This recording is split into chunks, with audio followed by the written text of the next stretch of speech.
All right, Vetters, I have a very special episode for y'all today. I have an interview with James Iandoli. He hosts a podcast called Engaging the Phenomena. I'll put a link in the description.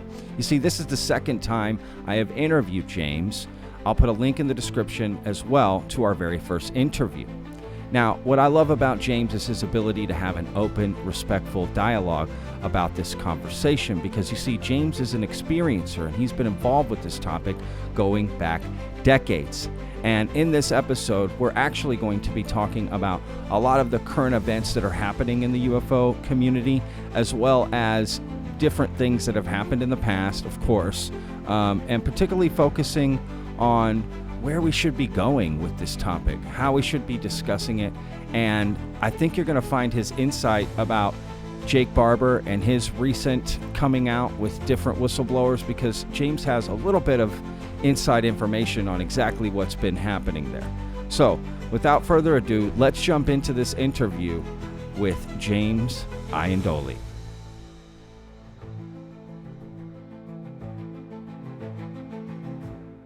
This is why I like talking to you, man, because you're open-minded even to the skepticism, like someone like myself who has questions and concerns. Like you're very respectful and very cool to talk to about this. And that's the kind of approach I wish more people had in this. What's the toughest part about researching this topic? Not having the answers. But you have to understand that when you're listening to Stephen Greer, that you're listening to Stephen Greer. He was having sit-ins with the sitting director of the CIA, the sitting director of the DIA. Those happened. Biggest part to me was that they were using psionics to interact with the UFO phenomenon. You know, I think that's one of the biggest breakthroughs in this field in a long time. Like I said, I think it put us ahead 20 years into the disclosure conversation. That human abductions, some of them resulted in what we consider like cattle mutilations, but with humans. And in crash retrievals, they found human body parts. He would be on board with secrecy if that were the case. And, you know, to me, that reads like he wasn't read into the program, but somebody had told him that. The idea that we would be the only light, I mean, it just sounds crazy to me. Because I think, what else in the universe is there only one of? Right. Nothing. Yeah. There's nothing that's just one of. What threw people off was not the results that were garnered by the psychic phenomenon that was occurring. The problem was they couldn't explain how it was happening. Welcome to the show. I have a very special guest here. His name is James Iandoli. He hosts a podcast called Engaging the Phenomena. I've had him on the show previously, so I'll put a link in the description to our previous interview if you want to learn more about his personal experience with the phenomena. But today we're going to be discussing a lot of topics, and I'm going to hit James right off the bat here. We're just gonna go. We're gonna start with a bang here. Okay, let's just get at it, man. I had a better question I want to ask, but you know what? Jake Barber. Okay, let's just jump into this. Jake Barber was featured on News Nation recently. Came out with a story. They showed an egg-shaped craft crash retrieval video. So I'm just curious, you know, your reaction, your first thoughts to all of this. Wow. Thanks for having me on again, Patrick. It's great being here. Yeah, I didn't even wait for you to say that. I just jumped right in. I'm so sorry. It's all good. No, these are exciting times. Jake Barber, I mean, right off the bat, he is somebody who seems highly credible. You know, I mean, just,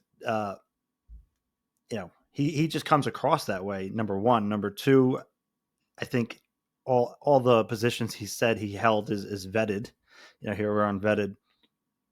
Like he had several people come forward to testify to say, you know, he is who he says he is. And if he's saying something, there's something to it. So there was a lot of support. The video came through another source, so it wasn't his video, but there's all just different pieces adding to the overall story of his testimony.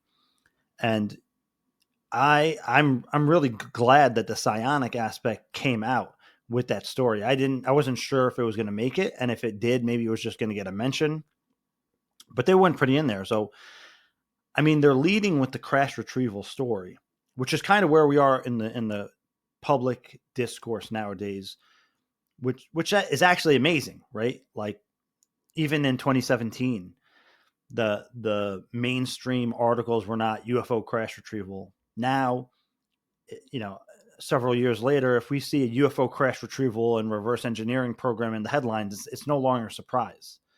So that's huge news to begin with. I think that Jake Barber's testimony, especially getting into the psionic aspect of it, is put us ahead in the disclosure conversation like 10 or 20 years jump into the future. People say they want disclosure. Look at their knee-jerk reaction to his story, right? They're like, oh, no, this is going to discredit. It's like, no, you wanted it, right? Here it is. So people forget that sometimes. They think what they want, they know what they want because they think what they want is what they expect. And that is not the case. And if you've been studying the UFO phenomenon for a long time, or you're familiar with some of the literature, or even what people call the invisible college, this is exactly the stuff that they've been talking about for decades: the human potential, remote viewing, interactions with non-human intelligence, right? So I'm super grateful that he had the courage to come forward, and he came forward with his identity, which again was originally not going to happen. It was just going to be a drop of information through anonymous sources with a lot of information all at once. And he decided to come forward with his name and his credentials, which again, some people don't think that was a smart idea. I think it was a great idea, at least, to his testimony. No, I'm with you. I wanted to hear, I'm of that mindset. Like, bring it all out. If that's what the story is, let's just hear it and people will accept it or not. But I'd rather hear the whole thing instead of trying to keep some stuff back because they're not ready or this or that. Like, I'm with you.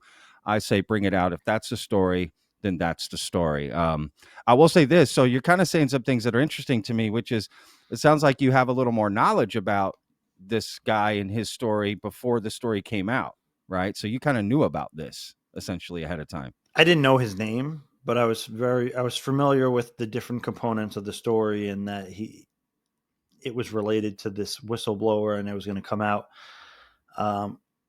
So I Why do was, you think he changed his mind to like put his name in all of that? Why do you think that if happened? I had to guess, I would say he was Sure, advised to do so via his certain advisors, right? Um, there's several different of these factions or camps in the disclosure game, if I can call it that, right? They sure. have different agendas. They have different methods of operating. They have different concerns, and they're all valid. So uh, ultimately, I think that putting a name and face behind the testimony is more powerful, and it's what we need. And it's the symbol of transparency. It demonstrates transparency rather than just another anonymous story of anonymous information, which we've gotten for the last 80 years, which has been helpful. It's been helpful in piecing together different things. And so Sure, back in those days, they kind of had to come out that way, much sure. more dangerous. Um, I mean, again, you Yeah, hear about retaliation and stuff today, but I think back when there was like no internet and you couldn't like put a spotlight on things like prior to the Disclosure Project and stuff, it was probably a much more dangerous idea to do something like that. So, what are there any parts of his story that didn't come out that you know about? um, only I've only heard speculation, so I don't want to comment on that and say like I know as an authority that of this and this, but Sure. from what I understand, yeah, there's other elements to it that will eventually come out. Got it. Okay. No, very cool. And there are other, you know, people like him that are going to be Oh coming out as well, right? yeah, Isn't that the deal? allegedly, right? There's quite a number of Sure. them. Even yeah, people are saying even as soon as like weeks and months, and again, we'll see. They said they're kind Sure. of testing the waters. They want to see the public reaction. They want to see now. Okay, this guy came forward. Is there going to be like a reflex retaliation to this guy, and maybe other people won't come forward, or they'll stop there? Uh, I Sure. yeah. So they're testing the waters for sure. Yeah. What about like what Dr. Stephen Greer says? Because I've been listening to his new podcast and him talking about his relationship with Jake Barber, and he's making a lot of claims about even the video, the crash retrieval video. He's kind of taking some shots at the piece itself Yeah. and the producers and them not doing the right research, and you know. So I'm curious, like, does he actually have a connection? Do you know that? Like, does he actually have a connection to Jake Barber? If Stephen Greer says that he has a connection to somebody, he's usually not lying. But you have to understand that when you're listening to Stephen Greer, that you're listening to Stephen Greer.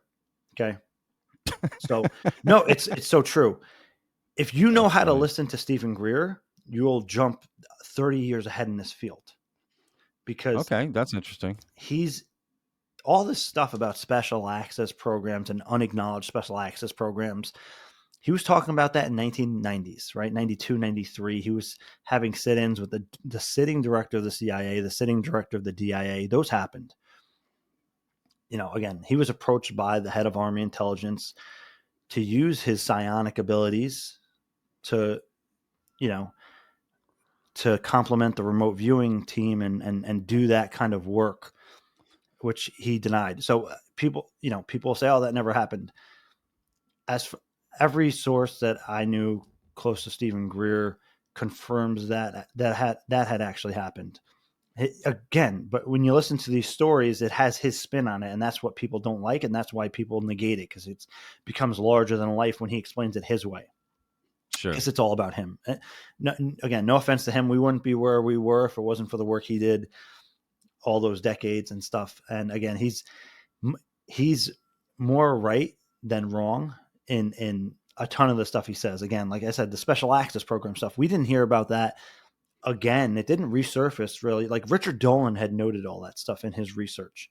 One of the few researchers who took note and wrote about it and whatnot. But we weren't listening. We didn't hear those terms again until after Lou came out. But again, Greer was talking about that in like 92 and 93 because he had the people from those programs come to him. He literally did.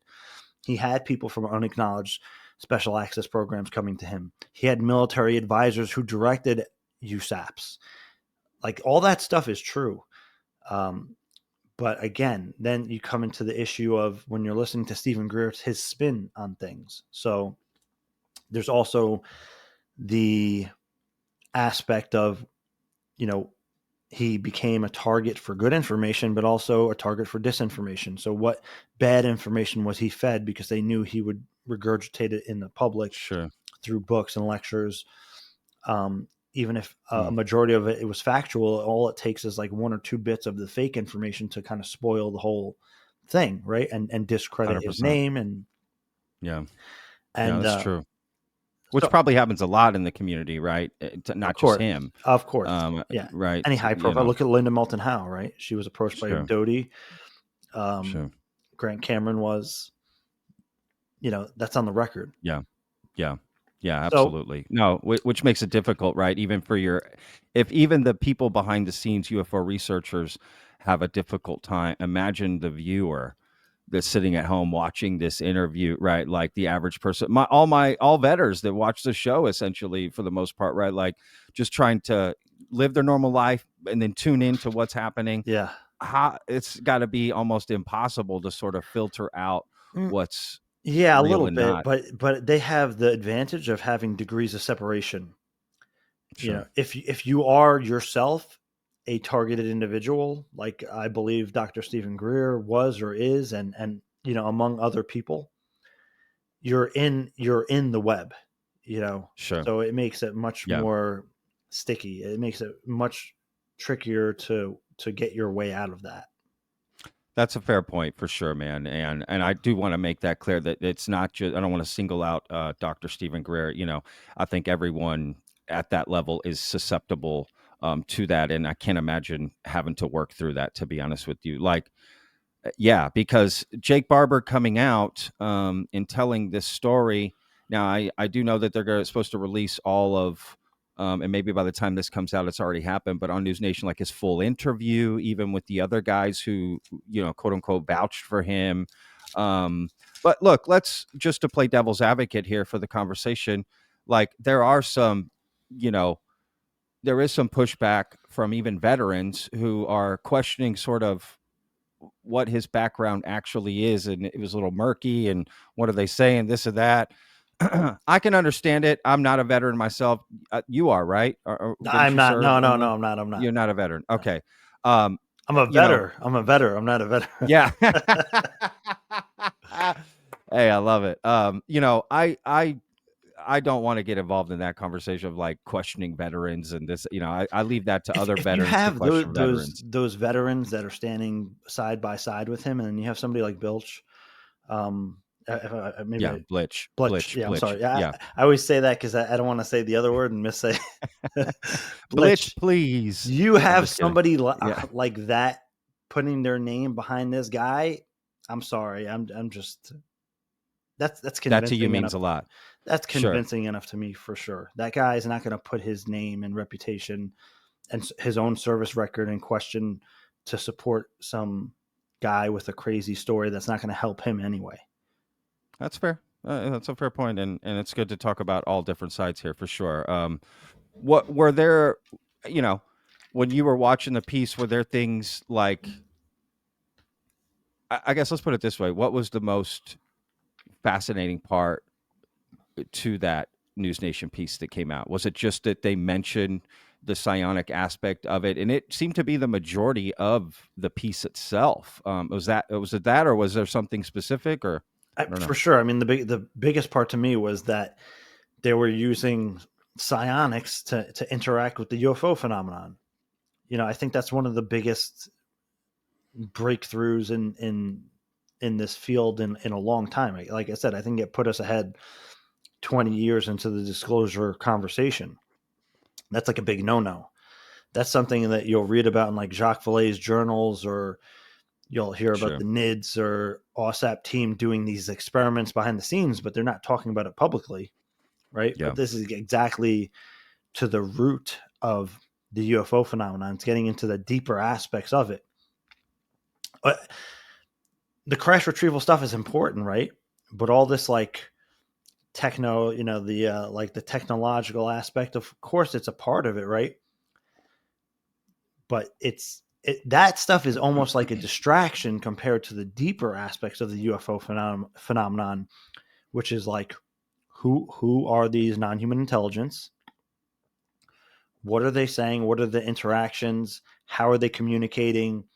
And what is the nature of reality? In with all that in mind, that's the deeper Sure. stuff. It's Sure. the technology stuff is almost like a distraction. It's super important, and it's just as valid as a part of the conversation. But what I'm saying is, if they're willing to talk about crash retrievals and reverse engineering stuff, like what is the stuff they haven't been willing to talk about? And it's finally coming out in these kind of discussions. Sure. I mean, look, I would be lying if I didn't say I'm extremely skeptical. Okay. I'm just being honest. That's just my opinion about it. I'm extremely skeptical of it because I start to see who's connected to who, and it it it doesn't necessarily worry me. I mean, at the end of the day, I'm open minded and I'm willing to admit if I'm wrong down the line, like for sure. And I'm not really taking a stance one way or the other because I don't have all the information. So it's hard for me to definitively take a stance, one way or the other. But I can see for someone like yourself, right? And I don't want to put words in your mouth, but you also participate in some of these what we might call psionic protocols, right? So you yourself have tested this, you think it works, and right. So am I getting that right? I don't want to put words in your mouth. You could say I'm a professional, right? I'm Okay, probably yeah. more experienced than people who are psionic assets. Well, okay. Oh shit. Okay. Yeah, I remember briefly talking about that in our interview before. I should have watched that, to be honest with you, before I sat down with you again. But yeah, let's kind of dive into that a little bit because I saw you tweet out that you had made a couple videos um about this on your channel, and you kind of retweeted them out, right? Like, hey, check this out. So let's jump into that. So you also have these abilities. I don't know the right terminology here to use. So I know, I'm sorry. I want to be respectful about it. So just kind of, I'll just let you take over here a little bit. Like, Yeah. yeah, No, I mean the main takeaway, and I wish I had the tweet in front of me, is actually no, because what I said is like you do not need to be a psionic asset or P3 operator to engage the phenomenon, right? You do yeah. not. You don't have to be special.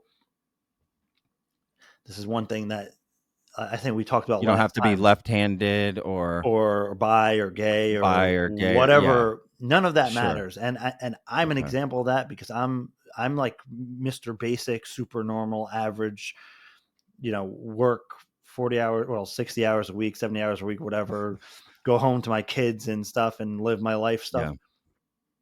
I'm as basic and normal as it gets.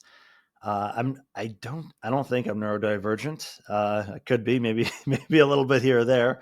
Um, but I don't have anything special or remarkable about me in the sense where like I'm different, that I can do this. I'm experienced, right? I mean, kind of what sparked everything for me was my early experiences. So that kind of cracked me open, right? But other Yeah. than that, um, I don't have like I've had psionic experiences, but I don't consider myself a psionic individual, right? I wouldn't consider myself like, oh wow, man, this guy is like super intuitive. Like, not really. Okay. But That's hey, interesting. CE5, I have a knack for it. I'm just gifted Got it. in the sense, right? It's effort, time and effort, right? That you've put in practicing the protocols and Yeah. learning and right, essentially like a Yeah. sport, right? That's kind of how I Yeah. described in a recent video I did. You got to practice at it to get better at it, essentially. So yeah, so it's the same thing with whether you're talking about meditation, psionics, out of body experiences, remote viewing. Everything it's time and effort, right? It's Sure. practice. Inevitably, if you throw a rock at a target and a bullseye or a dart or whatever it is 1,000 times, you're going to hit the bullseye eventually. It's just a matter of probability. And Sure. you hit the bullseye enough times, you're going to kind of think, oh wait, how did I do that? Right? Yeah. You're going to get a feel for it.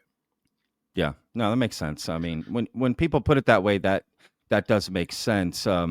Here's something that I've thought about recently is all of that makes sense what you're saying. The problem, and people say, okay, Pat, well, just try it. You can go try it yourself. And we probably even talked about that on our last podcast. And I've had people mention it to me. But see, I keep running into this wall. And the wall is, I don't know what this phenomena is. If it's real and it's, and people like yourself believe it to be 100% real. I haven't crossed that line yet. But if it is real, then no one can guarantee my safety if I try this, right? To make Right. some sort of mental connection with an entity that we know nothing about sounds like jumping out of a plane with no parachute. So, do you not worry about that yourself, or how do you So explain that to someone who wants to try it? yeah, so in the videos that I posted, which maybe you can include in the description, 100%, uh, absolutely. I include a disclaimer in the first one. It's called an introduction to contact work, and contact work is the same thing as psionic. It's the same thing as CE5, and I include a disclaimer because for me, I didn't have a choice. Right, I had experiences already. Yeah, So at that I point, I see. was just continuing the conversation. I want to know what happened to me, why it happened to me. Um, I was already in the ocean, so to speak. So I just wanted to be able to Sure, navigate it. sure. So, for somebody who hasn't experienced it, I do put a disclaimer and say, like, you can have the most beautiful and wonderful experience, and it can still have a very uh, like disruptive impact in your life. It can be look at Jake Barber, right? He explains his beautiful experience, but you can see that he's been through some shit, right? Yeah, sure. He clearly, and it might not be the experience itself, but the paradigm shift now is like, uh, you know, you could have this extraordinary, beautiful experience with this non-human intelligence, and you automatically have this sensation or knowing that everything is in the universe is one, or whatever kind of experience you have, an awakening experience. And then all of a sudden, like, try to explain that to your spouse and see how that goes. See if it doesn't mess up your marriage, right? See if it doesn't make your family say you're nuts. I mean, I was lucky in the case my family saw a lot of this stuff firsthand with me. But if they hadn't, and I tried to explain this, they might like think, I don't know what's going on with them. Try telling this to your friends. Talk about it at work. See how that goes. There's a lot of ways. You might just say, "What, man? We're not alone in the universe, and this is such an important topic. Like, why am I working this 40-hour job every week? Why? It's meaningless. It has no meaning. I want to go participate in something real that means something." You could just want to go take a trip to India and meditate for months on end, or whatever it is. Like, you could have this positive experience, and it can still be highly disruptive in your life. Yeah. No, or you can have an experience with non-human intelligence, and because of that experience, you've now opened. It's not like you've opened this portal, right? So what happened is your perception and awareness, the aperture is now more open, right? Say it's open 25 degrees more, right? Or 25%.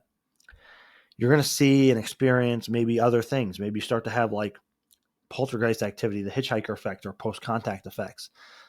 That might mess with you, right? And that you might not have asked for that, but it's a side effect of an encounter. Jacques Vallée had talked about that in Invisible College. You can have a spiritual transformation, right? Who wants to have a spiritual transformation in their mid-30s or 40s when you're working your job and you have your family? It could still mess you up. Yeah. For some people, it could be the most positive influence and change in their life, and it can be for all the better. So you have these kind of like either or situations, or in some way it's going to affect you, right? You heard Jake Barber say this was the most beautiful experience in his life that he had with this entity, this non-human intelligence. You don't know what you're going to get. And when I started the first CE5 social networking groups in around 2009. So I ended up going out and doing field work with hundreds of people doing CE5 and contact work, and non-locally, speaking with thousands of field workers and contact workers over the last 16 years. The general consensus is if you go out with a positive attitude to have a positive encounter with non-human intelligence, like 99% of the time, that's generally what you're going to get, if you get anything at all, right? If to have a negative experience during a CE5, or negative things start happening to you, is possible, but it is a one-off. And I'm just saying that based on I'm informed on the matter. Sure. But again, if you're somebody that has a caution about it, don't do it. Don't do it. Nobody's making you do it. If you have a hesitancy, don't do it.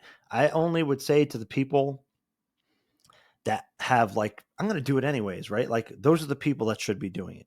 The people that there's no question in their mind, right? Like, you have a calling to it. You're compelled to do it. Like, you don't care what anybody says, you're going to do it anyway. Those are the people I would recommend do it.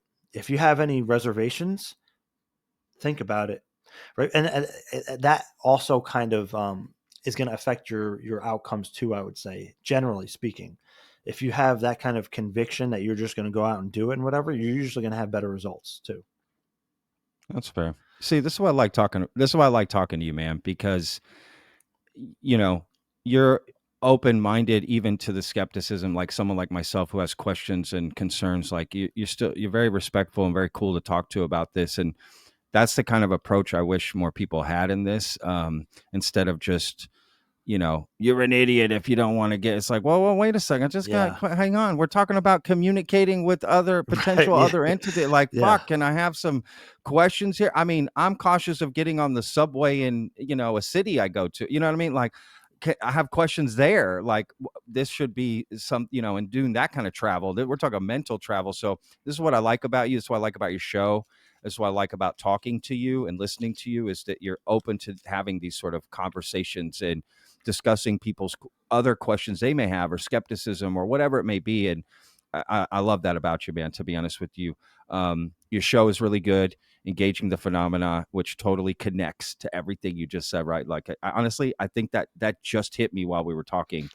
That's why you named the show. Dude, I'm such an idiot. Like, it was right under my nose the whole time. You know what I mean? Right in front of me. They're right under it. Yeah.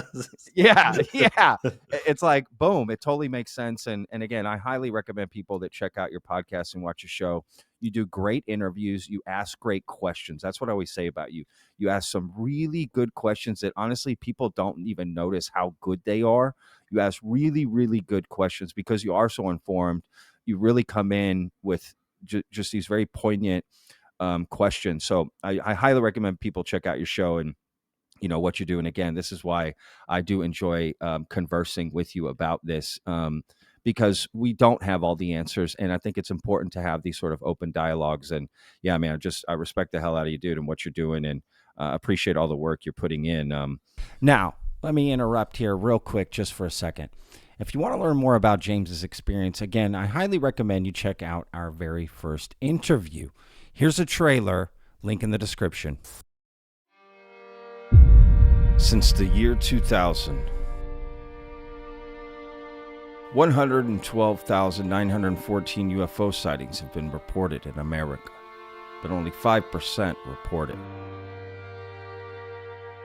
So the real number is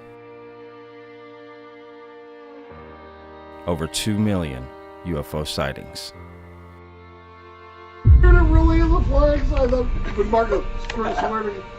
Let's see if I can get it on camera. Can you zoom yours? Yours zooms. No, it doesn't. All right, there it is. I got it on camera. Oh my God! Can you zoom in more? There's a cloud. You know And what? there's a flying There's saucer. no strings on it, no ropes on it. The UFO phenomenon is real. The real question is it alien?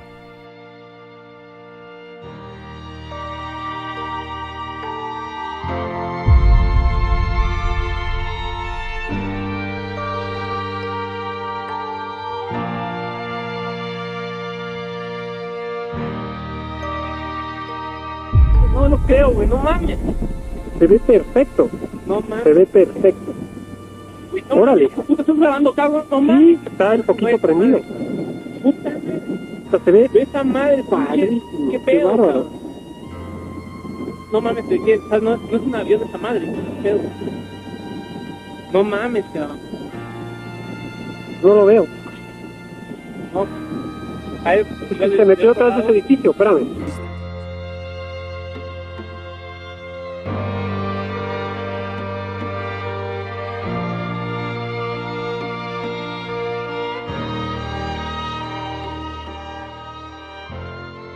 And what about experiencers? An experiencer is someone who has had personal contact with the phenomena.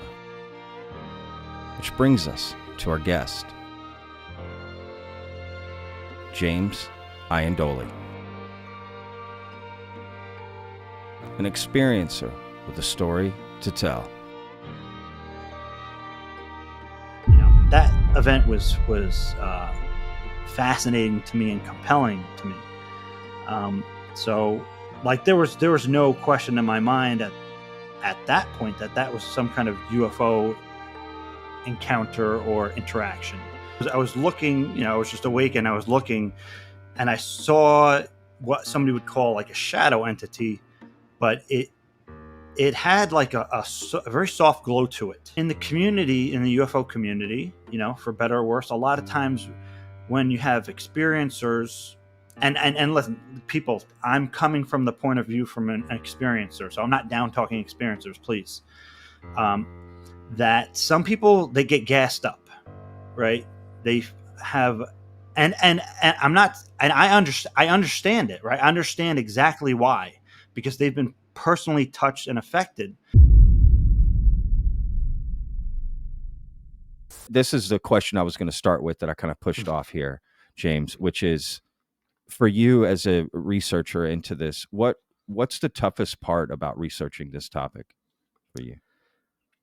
Not having the answers. It's kind of like not, it's kind of like somebody close to Jacques once said to me, like, he knows that he's going to the grave without having the answers to this, and he's worked on this his entire life.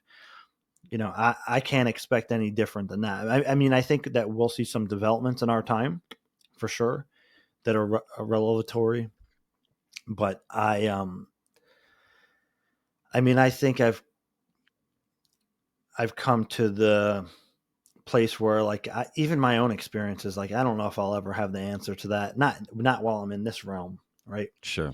Even if I have my suspicions and intuitive kind of impressions on all that, I don't think I'm definitively going to know certain things about the UFO phenomenon or reality itself in this life or this lifetime until I go into the next realm or whatever, Sure. Transcend. Yeah. So Yeah. I mean, that's Yeah. I guess that you have to come to peace with that, man. Otherwise you're going to drive yourself crazy. I mean, you're still going to drive yourself a little crazy in the meantime, chasing stories and leads and Sure. ideas, but it's fun, right? You have to enjoy it. You gotta Yeah. have a love for the work. And part of what you're doing is engaging the phenomenon too, but in a different, you don't have to be out in the field, doing psionics to engage the phenomenon.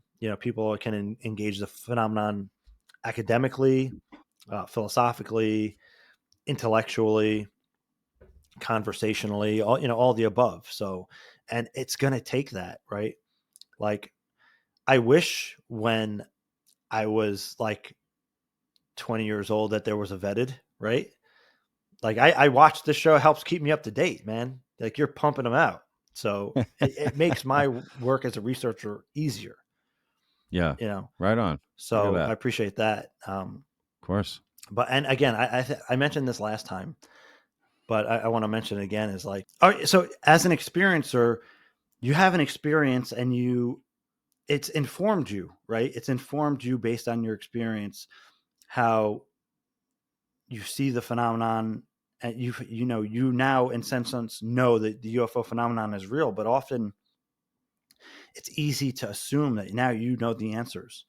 Sure. And so I want to caution people against that. Listen to experiencers for sure, right? And what they have to offer, but at the same time, they need to acknowledge that they only have one piece of the puzzle, which is their experience.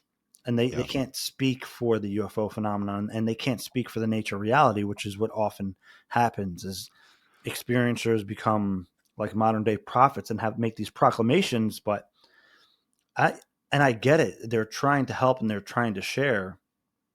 But I mean, you can take a step back and see that, it's going to take all of us in this conversation. It's going to take the, vetted. It's going to take the vetters. It's going to take Lou Elizondo's and David Grush's and Jake Barber's and Christopher Mellon's, Leslie Kane's. It's going to take the listeners who listen, who share, who keep the conversation alive, right? Like, we couldn't be doing these podcasts if nobody was listening, right? And participating in the conversations and giving us feedback and saying, why don't you ask this question? Why don't you interview this person? Hey, did you hear about this article? Did you hear about this video? Hey, did you see about this UFO video from 1970, right? Or like all these like different domino effect, like quantum connections that come into being through the collective unconscious kind of thing, right? It's like, sure, it makes it this whole thing. So like we need everybody on board. All hands on deck, essentially, right? Yeah. No, that's a great point, man. And Yeah, no, that's definitely a great point. I sort of pride myself on living in the land of, I don't know. That's what I call it. That's what I always say. Like, I live in the land of I don't know, and I pitched, built a house there. I'm cool. I don't need all the answers before I leave this world. And I'm okay with that. I'm okay with like not knowing. In fact, I would even argue I prefer it that way, because in the sense that I don't want to just hit a wall and be like, well, I know everything. That's I it. got You all know, the answers. Well, sucks. that's like, it's like, okay, now what? You know what I mean? What now what? I like that it's like, I look at it like an infinite line that goes both ways, right? And it's just, the past, I don't know everything in the past that's happened, right? Even if we're trying to discover thing, whatever, it's just still, it's unknown all the way. And even the future, I don't know everything, and I'm okay with, all of that knowledge, not knowing. Are there certain things I would like to know before I go? Sure. There's no question, right? The biggest answers that humanity asks. So it's kind of interesting to hear you say a little bit of that. I mean, and I respect the hell out of you for saying that, to be honest with you. So I kind of get the sensation that you don't think we'll get like, what they call disclosure in our lifetime. You don't think that's going to happen? Like a public revelation that, we're not alone, and not just that we're not Well, alone, but I mean, they're here or have been here. it does seem like we are headed towards some announcement like that, but that's the beginning, man. That's only the Sure. beginning. And That's fair. even if we knew that, right? Like, even if there was disclosure, does that mean we've accounted for every single non-human intelligence that's ever visited and interacted with humanity? No way. You know, Yeah. they might disclose like, oh wow, the Greys of the Nordics have been visiting us. Like, what about all the other ones, right? What about all the other phenomena? That's just the beginning.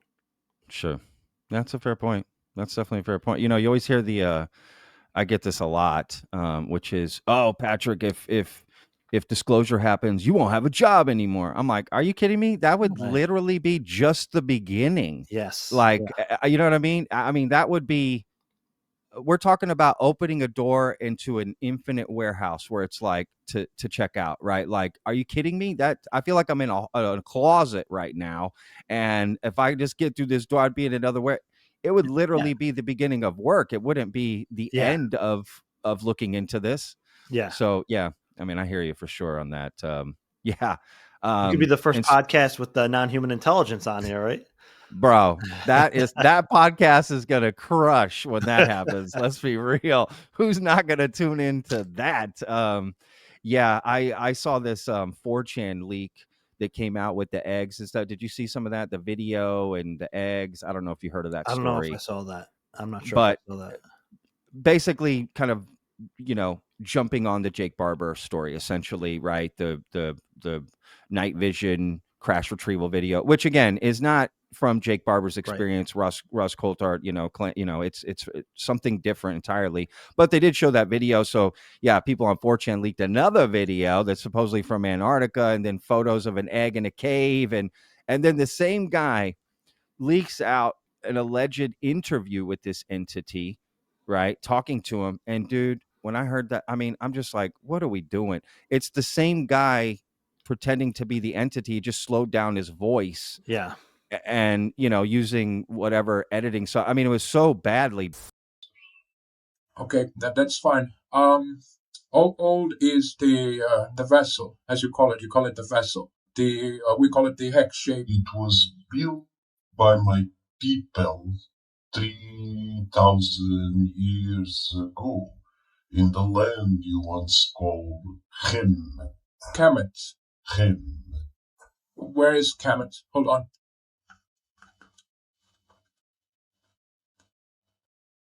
Hold on a sec. Okay, here. And the phone. Where in the map is Kemet? The one that says Egypt. Oh, okay, Egypt. This Okay, I see. Here. Okay. It's old then. It's really old. That's the kind of stuff people love to mess with this community. They love to Yeah. come in and trick and release stuff because they know some of it is going to be taken seriously. People take some of that stuff seriously and start spreading it around and talking about it. And it really does hurt the topic in a lot of ways. But at the same time, like, how do you stop something like that? Like, how do you know what I mean? You can't. I mean, I You remember can't. when like the CGI stuff was coming up, and we're like, man, we're never going to be able to figure out which Yeah. ones are real or fake anymore. You know, Totally. just Yeah. you used to be able Yeah. to see like a video from the 90s and be like, oh shit, well, I don't know what that is, but it's not Yeah. fake, you know, Yeah. Yeah. as much. You know, 100%. there was the Billy Sure. Myers fake stuff, but they had to use props and Yeah. Yeah. Well, that's in camera fake, right? Like in camera effects. And yeah, I'm with you. The CGI computer generated imagery and now AI. I mean, get out of here. The AI can do video, photos, audio, yeah. text, everything. I mean, it's probably, as much as AI is going to help humanity, in some ways, it's a detriment to, it as well, right? Like, I mean, to reality, it's just like a virtual reality in real time. Just you have deep yeah, fakes and all this. It's like yeah, it's it's yeah, crazy. yeah. It's crazy. I don't know how people are going to. I mean, it was already hard enough to sort of sift through the information. Oh my God! And that people, it's a tool, right? It's AI is a tool, and tools can be used for good and bad, and that's sort of the problem. It just sort of comes with it, and then you just have people that, their intentions are to manipulate, sort of, not even like, oh, government conspiracy. You just have normal people Yeah, who are right, like, right. In their basement. I'll just go and trick the community, or trick this or trick that, and see what happens, and kind of laugh there in their, in their basement, and just laughing at the whole thing. And it definitely sucks. It's really hard. And to some extent, I get why some people like want to pay attention to it and look at it, and hey, data's data. I mean, there's so many great people in this community who have a desire to know the truth, right? And to find out what's going on and find out what's happening with the phenomena.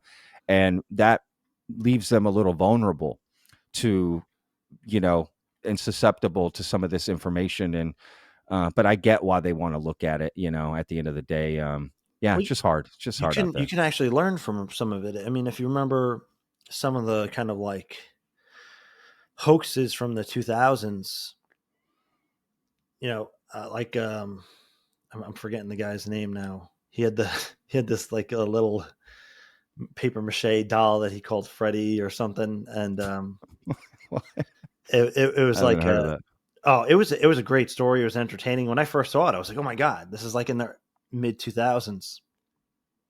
And long story short, it was a hoax, right? Yeah.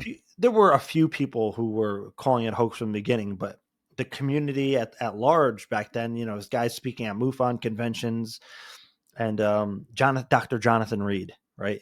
So he claimed that there was an alien. He went to take his dog in Washington State mountains for like a nature walk, and he saw a UFO, and then this alien came out and killed his dog, and he had video footage of the alien, and Oh, right, yeah, that okay. whole thing, right? And I've seen that. Yeah. so, but when you're first watching the video, the guy's like, it's like Blair Witch style, and you're like, what the hell is this, right? And the guy's on Yeah. stage crying about his dog, and it was it's a good case example of a hoax, right? Sure. It's actually good to study it. How are hoaxes done, right? What elements rang true? I mean, what are telltale signs that this was a hoax? That it's a good exercise, right? That's a great point, man. So that's a great point to bring So up. Yeah. and I mean, and that's been brought up recently in my Discord, that those videos and yeah, that whole and story. at the time it was entertaining, right? Right. I'm like, I was reading his book and watching the videos, and I'm compelled by the story, and then like I'm like, this is not adding up. And then like slowly but surely the story starts to fall apart.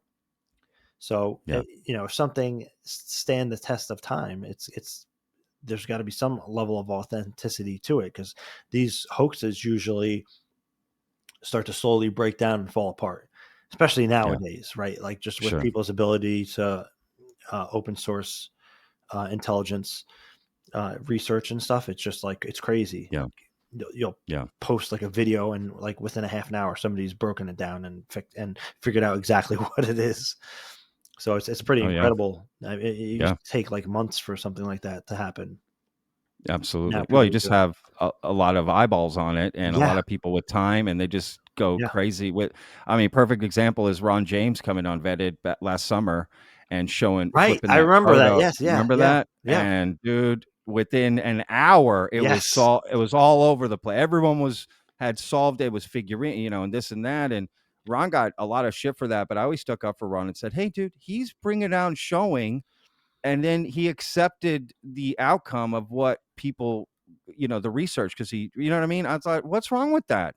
Yeah. What's wrong with doing? I mean, that's kind of the whole point, right? Instead of him either doubling down or keeping it and then trying to push it as something else, even when it's not. Like, I appreciated that he did it, and I always stuck up for him that he showed it and then accepted kind of just, obviously what it was. And then people clearly did the research and showed, but Yeah. they blew that up in 2 I saw it. seconds, I dude. watched the thing in Yeah. real time. Yeah. Yeah. It was Yeah, it a was great crazy.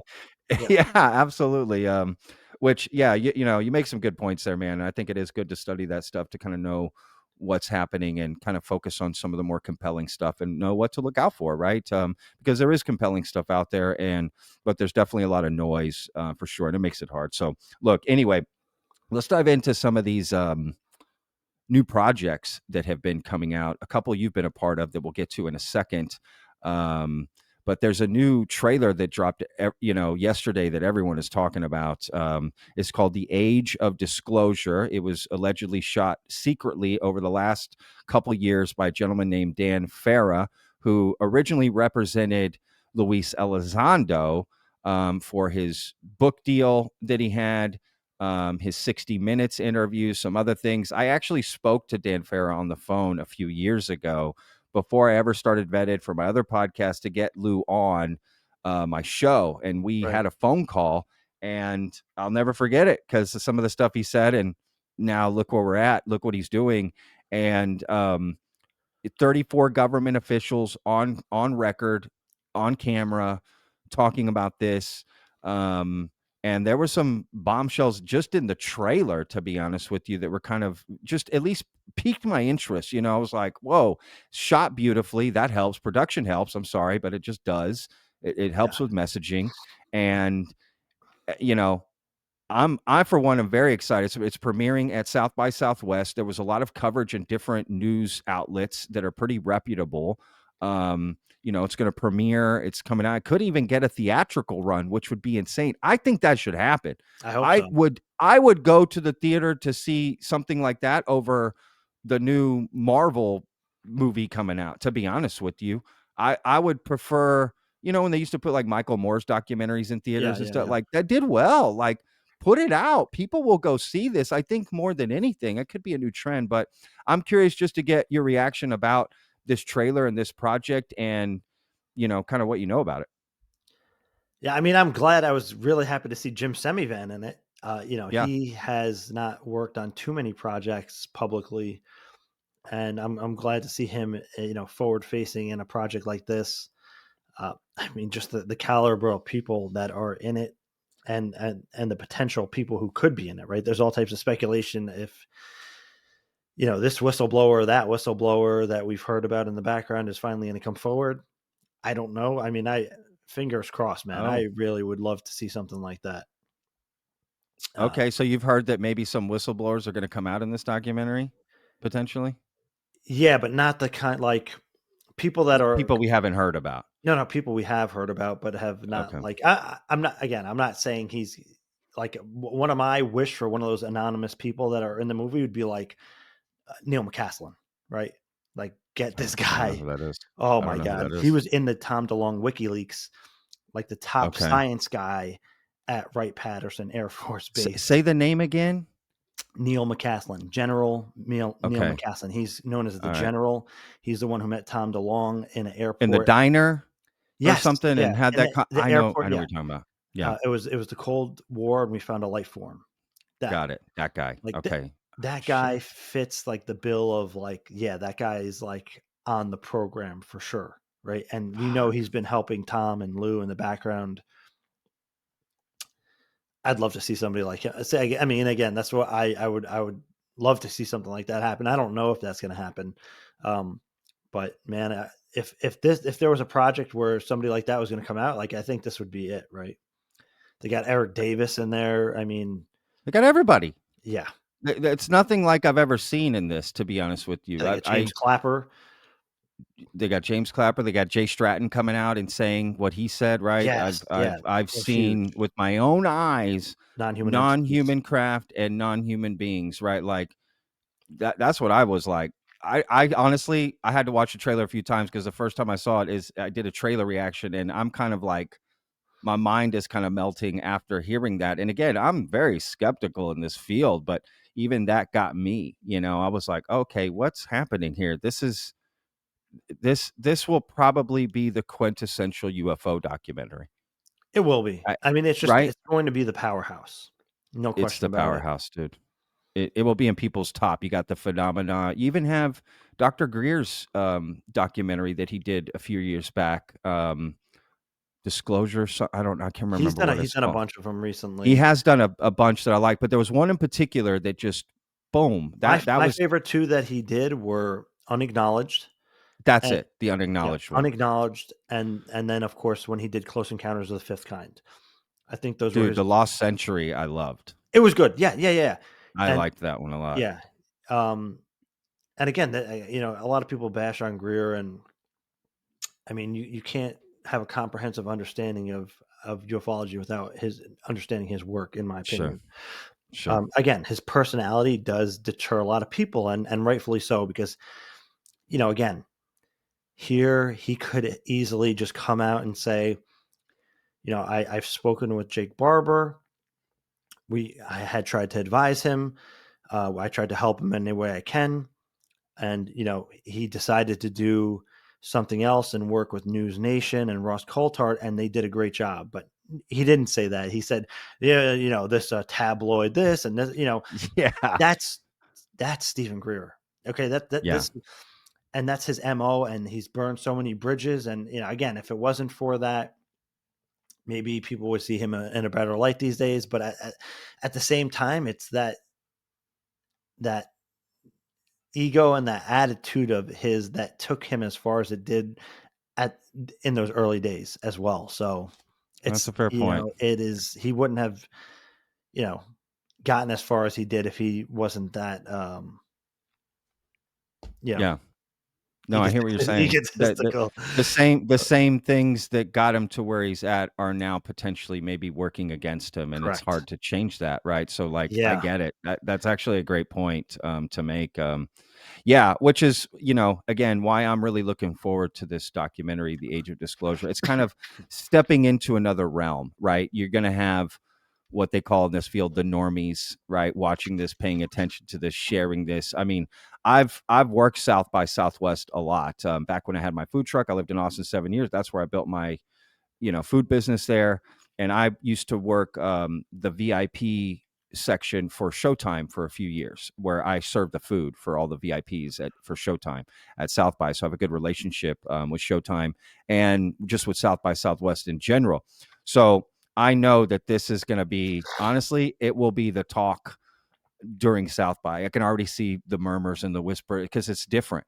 It's different. Yeah. It's something coming in. It's somebody reputable from Hollywood who has premiered movies there already, someone who has connections. And, I find it quite interesting, to be honest with you, the reception that this is going to get. I think it can make a change in a lot of ways. And the fact that they shot it in secret, granted, a lot of us knew who, covered this all the time, kind of knew this was already happening. And there were little hints dropped here and there. Even Mike Gold brought it up in the hearing. Yeah. Right. He kind of dropped a little hint in the hearing. And I had one of the executive producers, Colin Frederick, comment on my video yesterday, right, that they'd been working on this 2 years, and he's just really excited and happy that other people are excited for this project. Lou mentioned it in his book in the acknowledgments. Yeah, Lou mentioned in his book, and I even showed a clip of David Fravor and Ryan Graves at the end of Merged. I'm pretty sure that's exactly what they were talking about. It is what they were talking about. Sure. Yeah, and I've been saying that since that came out. Yep. I've made other videos where I hinted, I think this is it. And the one thing that I couldn't find the clip or where I heard it, but I had heard that there was this high def. I thought it was in that merged podcast, but that there's this high def footage that's the best anyone's ever seen, supposedly is featured in this documentary. Have you heard that too? I hope that's the case. Yeah. You know, I couldn't say where I heard something like that, but I hope that's the case. Sure. I swear I thought it was in that, and maybe they cut it out. They weren't supposed to say that, but either way, even without it, it will be, you got one piece, right? One piece being the documentary, having, like they're stating, 34 different government officials on the record talking about this. There's just nothing like it. Right. I mean, honestly, that there is quite literally nothing like this. So yeah, am I excited to see it? You're damn right I am. I really am excited to see it and see what comes out of it. What I'm a little worried about is this community is absolutely known for leaks. I've covered them on my channel too. And I'm curious how they're going to keep some of this stuff leaking out if they premiere it at South by. Now, I know at South by they can make people sign NDAs and different things, like you can't, tweet it out like what your review is of it and that kind of thing, right? But still, stuff is going to come out. People are going to say stuff. Yeah. It's just how it works. The murmurs will get out and you won't be able to control it. So I'm curious what the turnaround will be to get it out. They did pretty well up until this point. Right? I mean, that's a good point. Yeah, but once you show it at South by, dude, I know South by. I know how it works. I know that whole environment. I worked Hopefully it deeply they take for that years. into account, I think to some extent it works in its favor, the buzz, right? The buzz that it creates. And Dan Fair has got to know part of that. the strategy as well, right? Absolutely. Well, you also show it at South by to get distribution, right? You may be working with some other things, but you're looking to close some deals essentially to premiere it there. Not always, but essentially there's something to work out. So I'm curious what the turnaround will be to actually get it out to the public after that, to make sure some of the bigger points that are featured in it don't get out. But even if it did, it would really be relegated to just the UFO community. And this film is absolutely for everybody. Everyone. So I don't think it would hurt it, honestly, either way. But yeah, man, I'm super excited. And look, you've worked. Let's jump into a couple of projects you've been a part of. I just had J. Christopher King and Kelly Chase on to talk about Cosmosis, this 3-part documentary series that you're featured in as well, that is available on Apple TV. That's how I watched it, but other different streaming sites. I'll put a link down below so people can check it out. I think it's watchcosmosis.com. Maybe getting that website wrong, but I'm pretty sure that's it, where you can click and find it. There's a bunch of different places to watch it. And and there's another one with Leslie Kean that's out on National Geographic and I think Disney Plus. You can watch it on there. Disney, Hulu, Disney. Yeah, it's what is it? UFOs Investigating the Unknown. It's season 2. Yep. Right. Let's dive into like what it was like, Cosmosis and all of that. Let's dive into this. Yeah. Well, I've worked with Jay on the Inquire Anomalous at conferences in New York City. And I think that probably helped play a part in a lot of this forming and taking shape. But Cosmosis is I think it's deep, right? It's not like a typical UFO docuseries. They really, I think, I would say they start off in a very freaking sorry, and really like it's all good, mature kind of conversation, right? Like it's not, they're not dumbing people down and bringing in this conversation in, right? It's right from the get go. It's, they introduce kind of like, okay, this is going on, but what does it mean, right? A lot of people are just saying this is going on. And Cosmosis gets into the deeper questions of like, okay, what does this mean?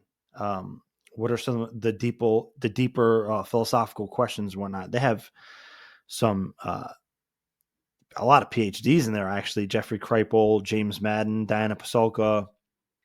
But then there's experiences in there. They featured that new experiencer whose story wasn't told before, Courtney. And in Texas, baby. Yeah. Houston. And man, I want to go to that ranch. Yeah. Right. Jay got to go. and they have new voices. I guess I'm a newer voice in there, right? Myself, Kelly Chase, of course, which she also helped write the docuseries, Yeah. but she's featured in there as well. And my colleague Daniel Elizondo, right? I believe he's also in Texas, and you really got to have him on. He's the co-author of Loose Threads. He had some. Okay. He probably had some of my favorite pieces in there as far as like the UFO and ufological discussion on there. But man, I love how the series was created by researchers and experiencers. No strings attached. There was no outside influence, and this is what you have to do. They just presented the information and the ideas that they wanted to present straight up. So, I was grateful to take part in it. I hope they do the season 2, and I'm looking forward to that. And the UFOs investigating the unknown, again, it's probably for a more general audience, but they took it upon themselves to go a lot deeper than just, oh, here are UFOs. And that's thanks to Leslie Kane, because actually, I don't know if I think she's talked about it publicly. In the first season, I don't know if she's a consultant on it or what the proper title, or co-produced or something like that, but she was a major influence on both season 1 and season 2. And season 1, again, the production quality is just, it's ultra, man. It's super clean. It's super clean. It's the sound, everything, the shoots, super professional. Yeah, obviously, I mean, I can't guess. I don't know, but I guess a lot of money was put into it. But it's like a general audience will sit there and be captivated just by the visuals and the effects, straight up. But they went into abductions and experiencers, and again, Leslie Kane made it a point to do that. She tried to do that in season 1, and whatever affiliate would not. They said no. Basically, season 1 did so good that this time around, Leslie was able to talk to them and get the deeper stuff in there, like experiencers and what does this mean. And they talked a lot about Dr. John Mack. They featured a number of experiencers, including myself, in the series, and Jeffrey Kripal, who is just a great thinker in and that's the funny thing. Myself, Jeffrey Kripal, and Whitley Strieber, we're in both of these series, Cosmosis and UFOs Investigating the Unknown season 2.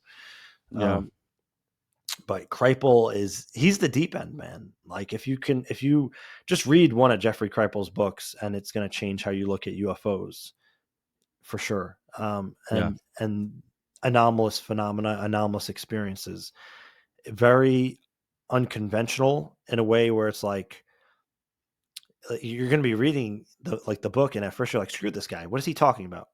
Then you read it again, you're like, wait a second, and then you go over again, you're like, wait, maybe he's onto something. Sure. At first, like, you're going to have a knee-jerk reaction to his work, probably. You're like, what is he talking about? Especially if you're like nuts and bolts. But you need to challenge yourself, right?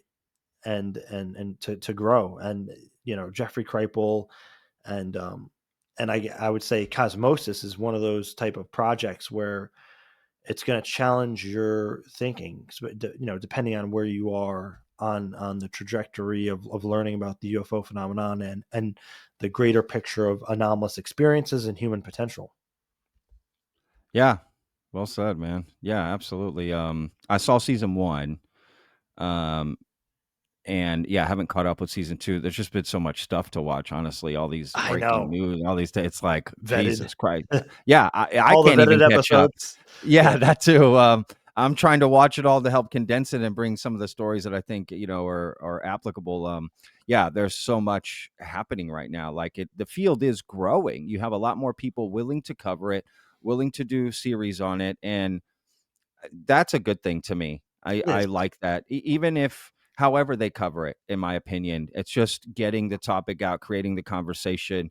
Anything that creates discussion, I think, is good in a lot of ways. And maybe you start to laugh at it a little bit less, right? Like if you're out, right? If you're not in this community, because you start to see it in places where you watch, right? Shows you watch are covering it. And it's like, oh, so-and-so's, I love so-and-so, he's covering it now. Like that stuff helps little by little. It kind of gets out, because if it does just stay in the UFO community and it just kind of this, it's going to be hard for that to get out more and more accepting. And look, I get it, how some of these topics become a little out there, but also maybe just difficult to talk about, right? Because they can involve some traumatic things, right? When you get into abductions and maybe some of these experiences that aren't so positive, to some extent. And I can understand why some people may pull back on that, but hey, I'm happy that it is getting out and people are talking about some of these things. I mean, people's stories are people's stories and people's experiences are people's experiences. And I do personally, I want to hear it all, whatever somebody has to say. So yeah, I'm with you. Well, and that's why I'm also like, the timing could not be better for the telepathy tapes, right? Like Sure. Yeah. something like that, and I'm sure, your viewers know about the telepathy tapes. I'm sure you talked about them on. I Right. think you did an episode, right? Did you have No, I haven't, because I was supposed to get Kai on, so I've sort of right? waited to do a video on, but that hasn't really worked out. But granted, we texted and she gave me an email address to email to set up the interview, but then the LA wildfires Fire, yeah, happened and all yeah, this stuff, right? So it's like that's where they're at. So it's like, of course, they're probably dealing with that. So hopefully down the line, I can get an interview with her and talk about the telepathy tapes. No, the I'm, vetted community is all about the telepathy tapes. yeah, In fact, I don't know if I've ever gotten so many messages, telling me to look into something ever, yeah. period. The And telepathy I had tapes. spoken with Dr. Diane Hennessy Powell. I touched base with her, and yeah, she seems wonderful, and her work is incredible. Uh, a few people in our community had interviewed her, and I highly recommend people watch the interviews with her. But Yeah. it's just like this to me is like the next step or level in disclosure, right? Is the psionics, telepathy tapes. This is, the crash retrieval thing is one thing. I mean, we still need to bring the general public on board. We're not done there, right? It's almost never done. It's like a outward spiral, right? Yeah. We're kind of on the inner Totally. aspect of the spiral, but the outer spiral is still doing its thing out there. Sure. It's going to be continuous cycle like that Yeah. indefinitely, in my opinion. Yeah. But That's a good point. I mean, even just something like that, right? Like I was listening to the telepathy tapes and I was like touched and shocked how exact, like, some of the people in that podcast and their experiences matched exactly my own, but just mine was with non-human intelligence. But Sure. the sensations that they felt and the way that the telepathy worked sounded exactly like what I had experienced. So that's also validating for experiencers in a lot of ways. And well, if we can prove telepathy, all of a sudden these stories about people who have encounters with UFOs having these telepathic experiences makes a lot more sense, Yeah. especially if we're That's a dealing fair with an point. advanced intelligence who could be facilitating it technologically, right? Sure. Like even with the Yeah. telepathy, I don't think there's anything magic about it, right? People think, oh, like, oh, just because it's out there, it's woo woo. You think they automatically assume, oh, it's some. They're claiming telepathy is some kind of magic, mind to mind magic. It's like, no, anything that happens in this universe, there's an explanation for. We just have to understand what and how that is, right? And that's the trick. Even Dean Radin said, Dean Radin's one of the most predominant researchers of psychic phenomenon. And he said, a lot of people didn't have problems with the results of the research he was doing. And the same with the CIA Stargate project, the CIA remote viewing project.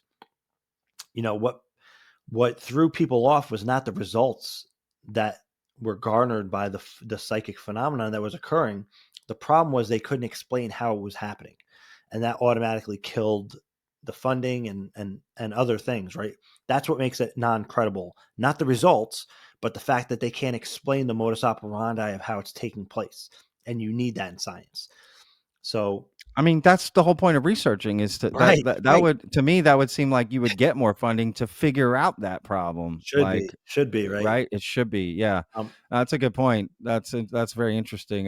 You know, for those that are watching and listening, the telepathy tapes are, I just want to explain it for anyone that may yeah, not know, please. right? It's a podcast series, right? That and correct me if I'm wrong here, that involves nonverbal autistic Community. community that allegedly can have a telepathic connection with their caretaker. In most instances, it's their mother, right? Is Sometimes that basically it? sometimes a parent or a teacher or an aide, Okay. but people within their proximity, especially if they have a Yeah. relationship with them. But what's the even kind of bigger picture of that is that these uh, I don't want to even say kids because I'll say nonverbal autistic community because some of them are in their 20s and what have you. Sure. Um, is that they were all going to this place called the Hill, right?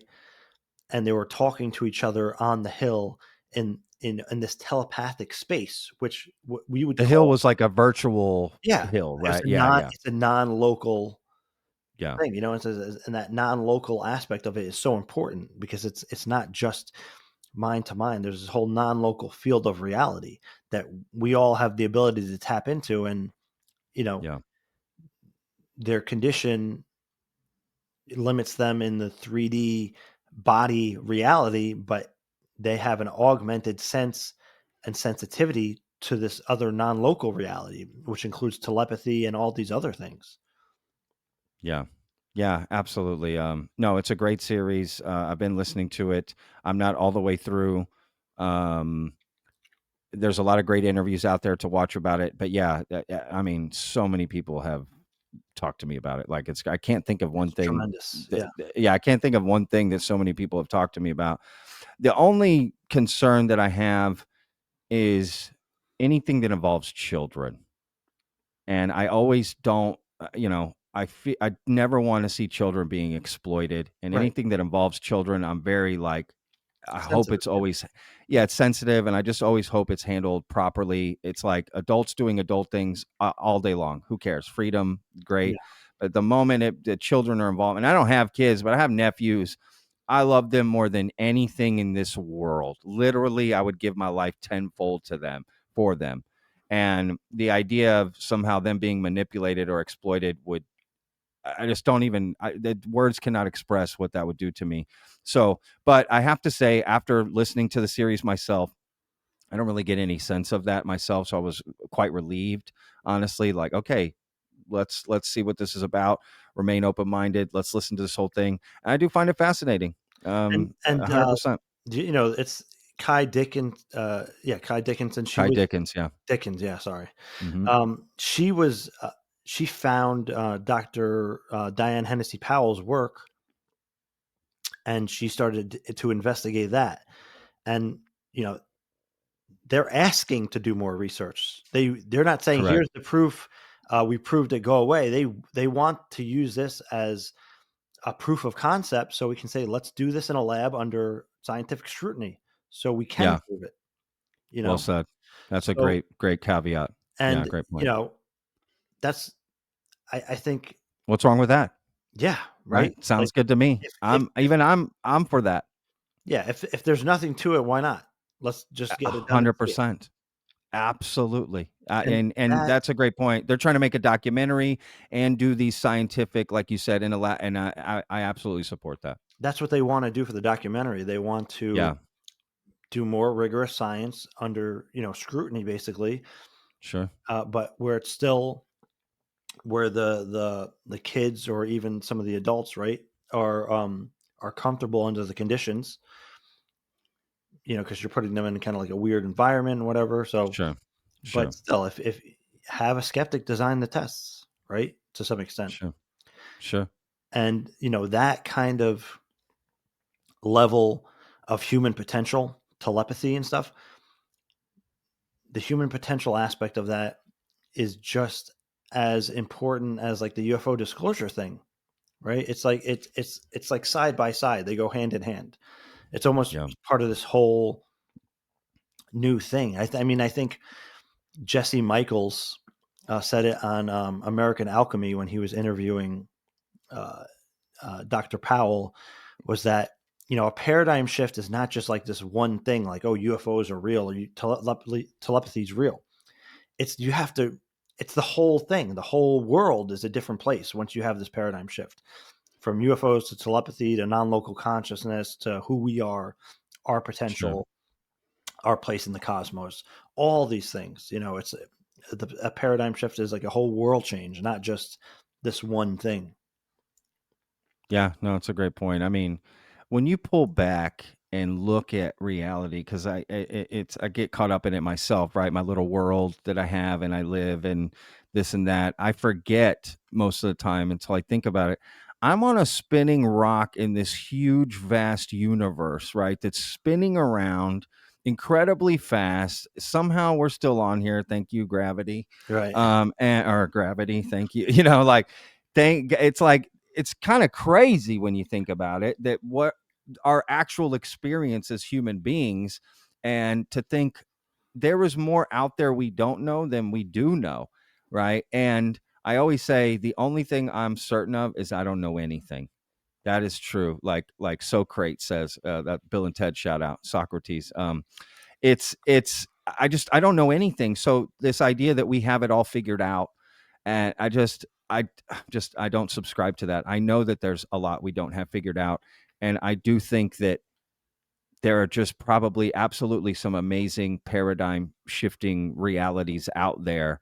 And yeah, to find out some of that and kind of it being, folded into society would be incredible, to be honest with you, because there have been moments in humanity, our history, where, you know, we find out the Earth, we're a planet, right? And we're not flat, and it's a globe. And then we find out our place in space, and then we find out there is space. What is space? Like, imagine living in a world where that just did, the sun was a god, and the thing, when it rained, you thought that God was mad at you. And it's like, all these things that, like, we eventually find out, oh no, there's a reason behind all of this. Like you're saying before, it's not magic. There was physics behind it.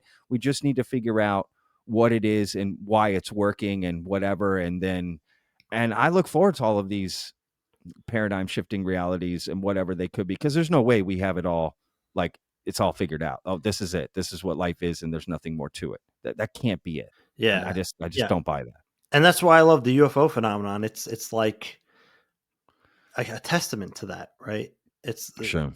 I think once we have a UFO disclosure, right? Like, true in the sense of just acknowledging UFOs are here, they're non-human intelligence, they're visiting us, and they've interacted with us. It has a potential for like a new Renaissance age for humanity.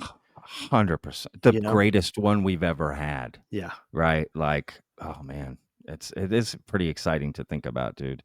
I mean, I often think, it's twofold. I think I would love to have an experience. I would love to have a non-human experience of some sort. I would love to meet a being, go aboard a craft. I've spoken with Preston Dennett before and had him on the show, and he talks about his experience going to the craft. And I have to admit, I'm so skeptical of hearing those kind of stories, right? But the way he tells me, and then he's like, no, Patrick, they're watching you, and they it's like, what the fuck? Oh my God. Okay. But I think, God, that would be exciting. That would be exciting to go about, to do this. But at the same time, it would be scary, right? The unknown is scary, and I get that too. It's just these, range of emotions that I deal with. I want to make the phone call. Okay, let's have the experience. But at the same time, and maybe that's my own thing I need to get over. At the same time, I'm a little worried, because I think I never want to affect what I feel to be the most important thing in my life, which is my family and my friends that I care about deeply, right? And my life. And I never want anything to affect that. And if that potentially has, possibility to affect that's, I guess that's my biggest worry. Yeah. Completely understandably. I mean, and you can argue that's why a lot of this has been kept secret for so long, is to preserve that Sure. sense of society, community, family, the idea that you can go home and feel safe. Yeah. That individual, I forget his name. Blitch, is that it? He said, Blitch, yeah. yeah, he's. I'm sorry, I have a Don't tough say it. one. Don't say it too fast Yeah. because it comes out wrong. Yeah. Super, super credible individual, and he said,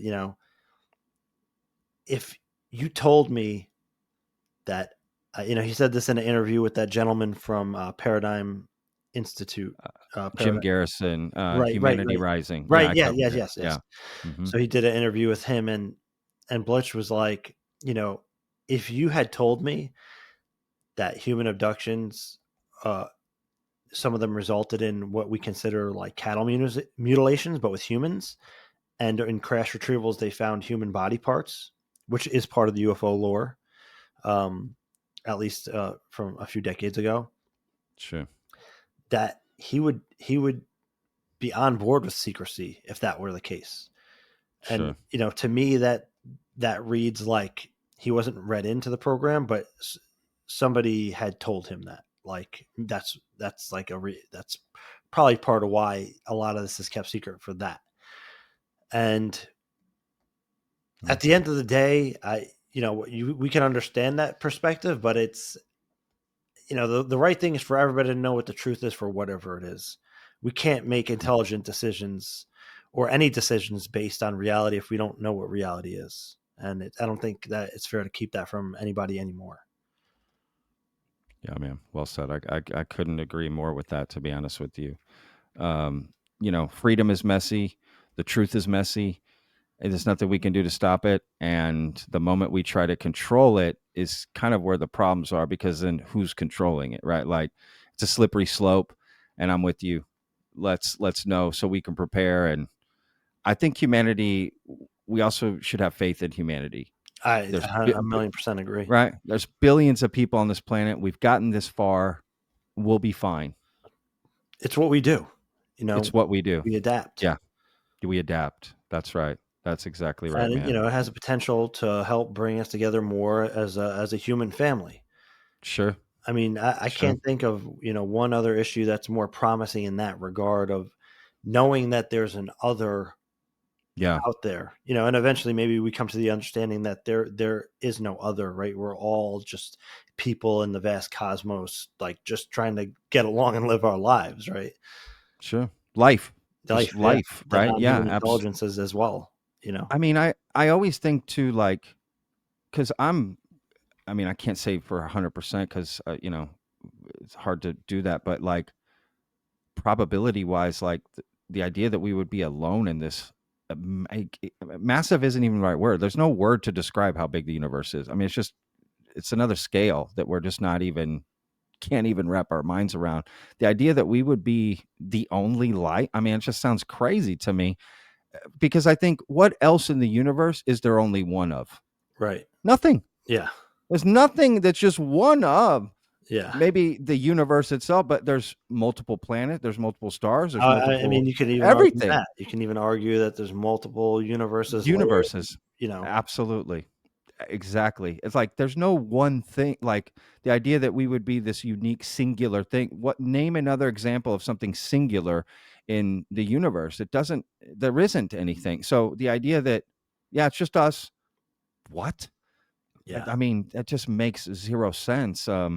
So yeah, I'm of that mindset. I think most people are, right? I think most people are Nowadays. Yeah. Nowadays, I definitely think it's just that it's the second question: have they come here? Right. That's the question that I personally am searching for, and I think a lot of people are, and that's why I love these kind of conversations, man, with people like yourself. And I love talking to all kinds of people on my channel. I get a lot of pushback for having conversations with people that may not believe some of this stuff or whatever. But, I'm willing to talk to Mick West, John Greenwald, yourself, Kelly Chase, Jay Christopher, anybody. I think everyone's opinion and their approach is valid and should be respected. And I think it's an individual journey. So how can I judge someone's journey in this? I personally just have come to the conclusion that I just don't judge anybody's character or who they are as a person based on their opinions about this topic Right. or their feelings about it. That doesn't mean you're a good or bad person, because you can believe in this topic and be an experiencer and just be the worst person. Yeah. You Yeah. know what I mean? Like, it doesn't make you good or bad, like, or either way. Yeah. You know? And, you could have great conversations with people that you don't completely agree with. I mean, look at All the time. me and Jim Semivan, right? We're clearly coming from different angles. I Sure. had these positive experiences. He had negative ones, which, Yeah. he has evidence for, and maybe that's going to come out. But we're sitting there in those conversations for 2-3 hours. One of them's 2 hours, one of them's 3 hours. We spoke another 2 or 3 hours offline on both of those, Yeah. and we're coming from different points of view. Sure. So you're going to learn more from somebody that you disagree with than somebody you agree with a lot of the time. Dude. And So that's well what said. that's what this journey is about, man. I mean, Yeah. don't take yourself too seriously. And the black and white thinking is not going to get you anywhere, right? The reality is not that simple, right? Where everything's just black and white. It's like one or the other, this camp, that camp, this is a psyop and this is the truth. Like, it's the truth is somewhere in the middle usually, right? Sure. Yeah. No, that's what they say. No, you're right, man. I mean, if the claim is to be open-minded, then you got to be open-minded. Yeah. Right? You can't choose what to be open-minded about. That doesn't make sense. So, yeah, I'm with you, man. And well said. Let's kind of end here I'm going to, so this Age of Disclosure documentary that's coming out, you know who I hope is in it that I didn't see featured in the documentary? I know that this is a long shot and I'm sure it's not going to happen, but Tim Taylor, NASA mission controller. Yeah. Dude. I mean, I wish he was in it, and I'll throw another name out there who I wish would be in it is Vice Admiral Tom Wilson. Oh my God. Yes. Yeah, 100%, bro. I Absolutely. would absolutely like that would be the cherry Bro. on top, man. Like that would shock somebody. people. I mean, quite literally shock people. Yeah, for sure. And somebody else mentioned Jack or John Sheehan, who allegedly touched a craft. It's talked about in Jacques Vallée, Forbidden Science, Volume 5. Wow. He was General John Sheehan. Is he related to Danny Sheehan? No. But if you watch my interview with Danny Sheehan, and I mentioned that name, listen to what he whispers. I'll just say it like that. No, that's funny. Man, I'm fingers crossed. I don't want to get my hopes up, and Sure. more importantly, I don't want to get anybody else's hopes up. So I'm not saying Sure. this is I have some insight Yeah. on any of this. Just for Totally. clarity, man, Yeah. I just I would hope and wish McCaslin, Sheehan, Wilson, Taylor, Sure. man, Yeah. And the reason we're saying you're both excited about Wilson is the Wilson Davis memo, right? The Eric, just for the people that may not know why we're saying that. Yeah, the Eric Davis, Admiral Wilson memo that allegedly Eric Davis has kind of confirmed already that is real.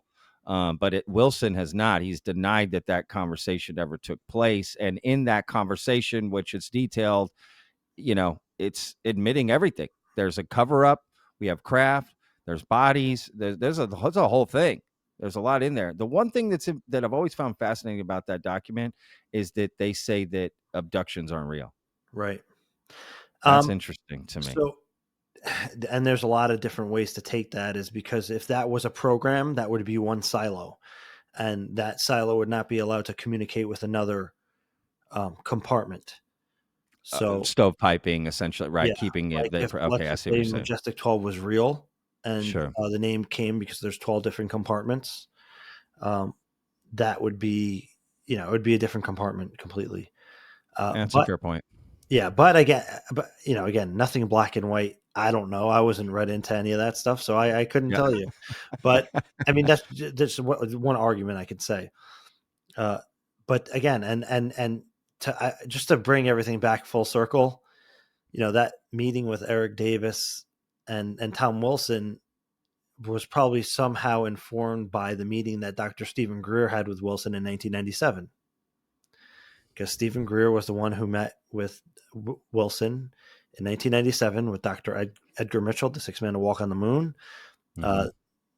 Commander Will Miller, who was Stephen Greer's military advisor, who was the one who set up the meeting with with Wilson, because they're old Navy guys.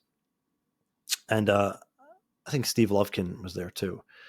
And again, allegedly, Greer sent in a document, and Wilson looked at the document before their meeting and said, "Wait, I recognize this program. It's in my purview. This program, this is under my command." So he contacted the program, and they said, he said, "I'm Admiral Wilson, and I want to be read into your program." They said, "Wilson, we know who you are, Admiral Wilson. You don't have a need to know." And he flipped out saying, of course I have a need to know. I'm J2. And at the same time, he was the deputy director of the DIA and J2. Yeah. And they would not give him access. They eventually met with him because they wanted to know how he found out about the program.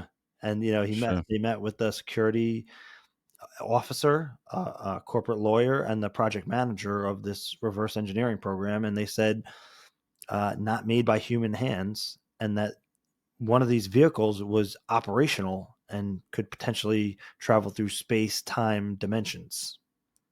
Wow. And again, not made by human hands.